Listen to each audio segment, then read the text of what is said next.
చెప్తున్నాను. అది ఏంటిదంటే ఈ డోమ్ స్కెచెస్ వాడతారనమాట. దాంతోపాటు ఈ బాగా డార్క్ రాసి క్యామెల్ పెన్సిల్స్ కూడా వాడతారు. ఎక్కువ అందరు ఇవే వాడుతున్నారు. ఇందులో 10 పెన్సిల్స్ వస్తాయంట. ఇలా ఉంటాయి ఒక్కొక్క పెన్సిల్. గైస్ మనకు కూడా తెలిసి వీడు ఊరికి నేను చెప్తున్నాడు. సరేలే. దాంతో పాటు మీకైతే ఇంకోటి చెప్తాను.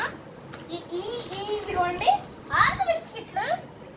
సో ఈ డోమ్స్ చాలా కలర్స్ కూడా ఉన్నాయి అన్నమాట. మనకి ఎల్లో ఉంటాయి, బ్లూ ఉంటాయి, బ్లూ ఉంటాయి, చాలా ఉంటాయి అనమాట. అండ్ ముఖ్యంగా ఈ గ్రేప్స్ చూడండి చాలా బాగుంటాయి కదా. చాలా డిజైన్స్ ఎదురు చూడండి ఇక్కడ మొక్కలు ఉన్నాయి.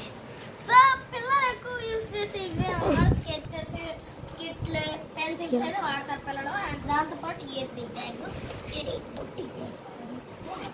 ఒకటి పిల్లలు వచ్చే బ్యాగ్లు వేసుకుంటారు. ఈ బ్యాగ్ కూడా పెట్టుకుంటారు గైస్. పిల్లలకి ముఖ్యం ఈ బ్యాగ్ పెట్టుకొస్తారు. ఈ అనమాట మనకి ఈరోజు బాయ్ గైస్. ఈ రోజుకి ఇంత. రేపు ఇంకొక ఆడియోతో వీడియో చేస్తాం. బాయ్ బొమ్మ సన్నాసి. బాయ్.